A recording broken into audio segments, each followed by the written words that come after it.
Alright, in this lesson we looked at some more integration techniques that we can use other than just substitution in order to help us find the value of various integrals. There were 4 techniques listed in the lesson. You can read them yourself. I'll highlight them. Expanding a power, so if we have something raised to a power we can expand it out. Using a trigonometric identity, replacing something based off of a trigonometric identity to make something more easily integrable.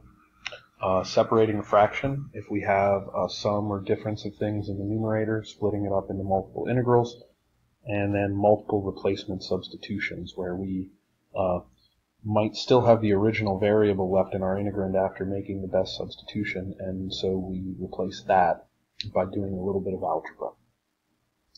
And in the next 3 examples, we're going to look at all of these. We're going to use each one of these techniques in one of these problems at least. So let's go ahead and look at the first example. Integrate the quantity secant of x plus tangent of x quantity squared. This doesn't shout out for a substitution, because if we substituted what was inside the quantity, we wouldn't have anything left outside to match out with our du. So what I'm actually going to do first is expand this algebraically. Since I have that quantity squared, I can turn it into the integral of the secant squared of x plus 2 secant of x tangent of x plus the tangent squared of x.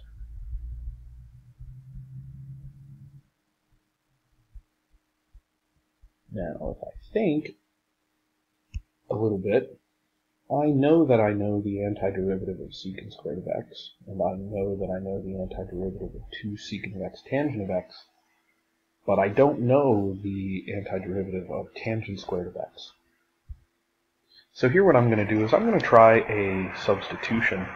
Man, if only there was something that I knew that was equal to tangent squared of x that I knew how to find the antiderivative of. So I think about it, and I go back to my Pythagorean identities. You remember sine squared of x plus cosine squared of x equals 1. And let's see, if I divide all that by cosine, I've got tangent squared of x plus 1 equals secant squared of x. And there's the magic that I'm looking for. I can replace tangent squared of x with secant squared of x minus 1. And when I do that, that turns this integral into the integral of 2 secant squared of x plus 2 secant of x tangent of x minus 1. And now I can just go ahead and integrate this term by term. The antiderivative of secant squared is tangent. The antiderivative of secant of x tangent of x is secant of x. And the antiderivative of 1 is x. And there's my integral, which was helped by expanding the power and using a trigonometric identity. Made it something that was easily integrable for us, whereas the original does not look so easy. Alright, let's go on to example 2. Integrate 3x plus 2 over the square root of 1 minus x squared dx. This is one where separating a fraction will help us out. If I split this into 2 integrals, the integral of 3x over the square root of 1 minus x squared dx, and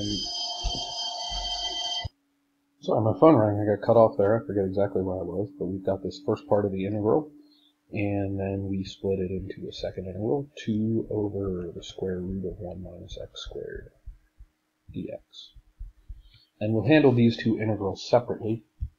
The first one I'm going to handle by using a u substitution. So u is equal to 1 minus x squared, and then du is equal to negative 2x dx. And so negative 3 halves du is equal to 3x dx. So that turns into negative 3 halves times the integral of 1 over the square root of u du. In the second one, You should recognize that is the integral of the arc sine times 2. So that I'm just going to integrate maybe 2 arc sine of x plus constant. Alright, now this first integral, if I integrate that, it's going to be 2 times the square root of u. I already have my c down here. And then I'm going to bring my u back, and it turns into -3 square root of 1 minus x squared plus 2 arc sine x plus c.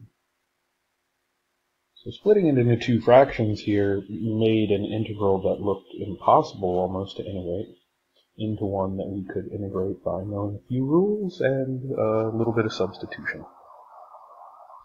Alright, on to the last example. Integrating quantity x squared plus 1 times the square root of x minus 2. Now, it's in our best interest here to replace what's in the radical.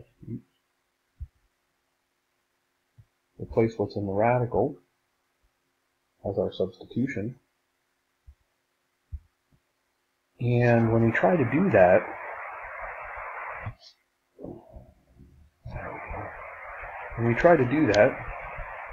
we end up with the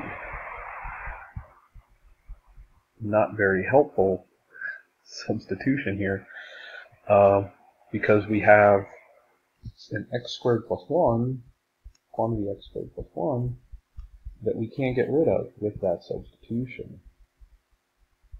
And we need this entire integral to be in terms of u in order to integrate it. So what I do is I figure out what x squared plus 1 is in terms of u. And so, let's see. If u is equal to x minus 2, that means that u plus 2 is equal to x. And therefore, the quantity u plus 2 squared, or u squared plus 4u plus 4, is equal to x squared. And then adding 1 to both sides,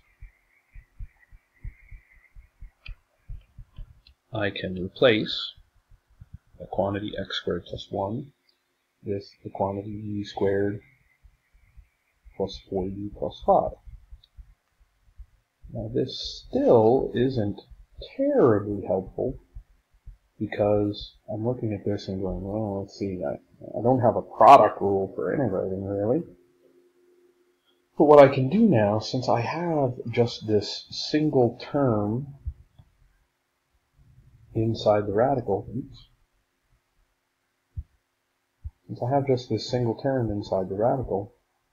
I can distribute this radical through the quantity that's in parentheses. And that's going to become the integral of u to the 5 halves plus 4u to the 3 halves plus 5u to the 1 half. And now I can integrate this term by term, and that's going to turn into 2/7 u to the 7 halves plus, let's see, 2/5 times 4, 8/5 u to the 5 halves, and 10, let's see, 2/3, 10/3 u to the 3 halves, by using the power rule in reverse there. And then I can bring back my u. I've got 2/7 times the quantity x minus 2 to the 7 halves plus 8/5 times the quantity x minus 2 to the 5 halves plus 10/3 quantity x minus 2 to the 3 halves plus c. And there's our integral. So those are some more integration techniques that we can use to help us find integrals that look a little bit more complicated. Alright, thanks. See you next time.